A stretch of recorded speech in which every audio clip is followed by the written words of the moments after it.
And this is where the road ends, folks. All this. This is one area. Unpassable. And this is a driveway into someone's residence. Totally flooded.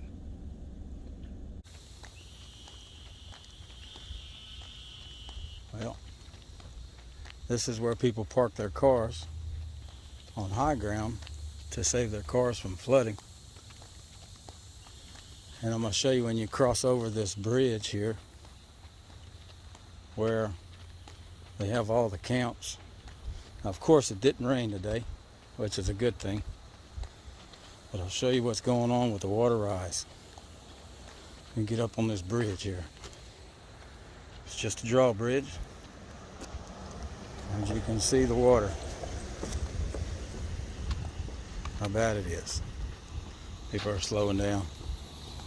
So there's cars you can see way over there. They have to park on high ground and they'll boat from their house to their vehicle.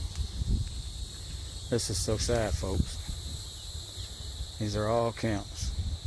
That one right there you can see in the middle of my video that it's inside. Water's inside. And that house too. That's the only bad thing about living on the edge of these creeks and canals. It's beautiful when it doesn't flood. But we've gotten so much bad weather.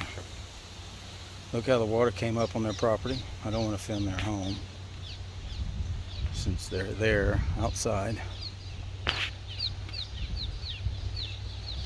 But you can see where those trees are. Look at the birds flying. That's normally dry ground, so it's all the way past that. Yeah, the water's high over here in a lot of areas.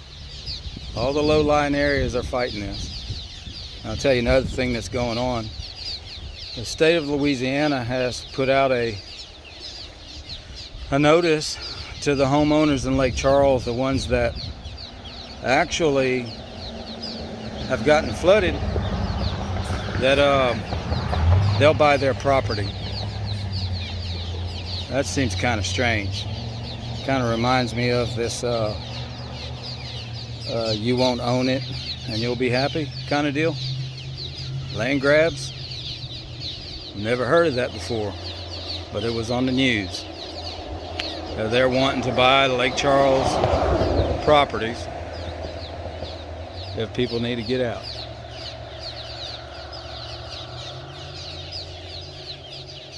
Got a little current coming through under here.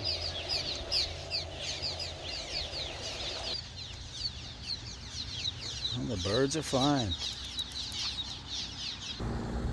They got counts back there. You can't really see them, but you can see the high water maybe.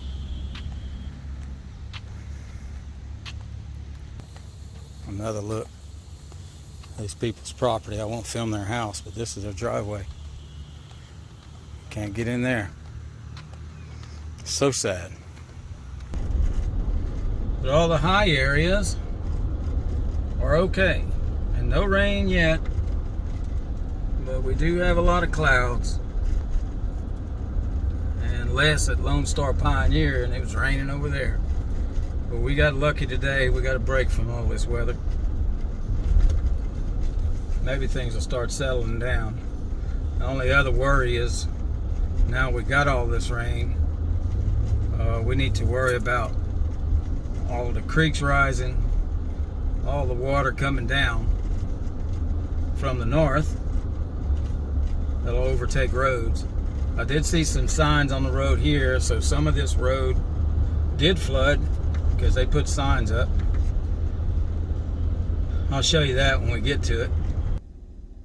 They'll stick these signs out when it gets bad. Because all of this road floods up to the floorboard when it gets that bad with water. But it's all down now. Thank goodness. But boy, them clouds are getting dark. The Daylight almost wanted to peek through, but it doesn't look like it's going to happen. Road may flood. If you look off into the trees, you might be able to see all the water that came over this creek here.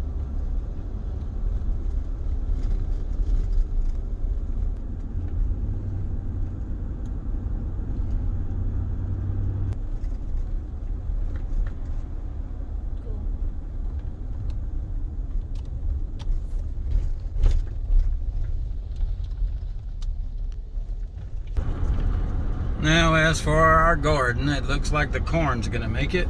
They're all still standing tall. Our potatoes, well, it's not time to get them out the ground yet, but with all this water, we're kind of concerned that we may end up losing our potatoes due to the extensive water that we got, all the rainfall. We're gonna pull a plant up when we get home today and check it out and see what it looks like. Maybe they'll be okay. Maybe all that ground will still be dry because we plant them in rows. So we're kind of hoping that it didn't get too saturated.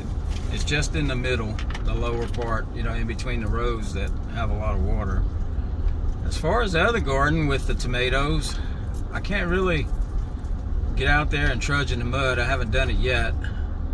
But it looks like our big tomato plants are still fine. It's just the small ones that we planted before all this rain started hitting. So we definitely got to check that. As far as your preps, you know, don't forget about the things that you need for your vehicle. Extra set of spark plugs, extra set of spark plug wires, oil, maybe even some hoses for your car. Just look around and think about what you may need, and any other thing that you might need extra of that you can afford to get. Because we got a lot of places that are, with all the things that are going on, is that they just can't get parts in for vehicles. They can't get new items to sell.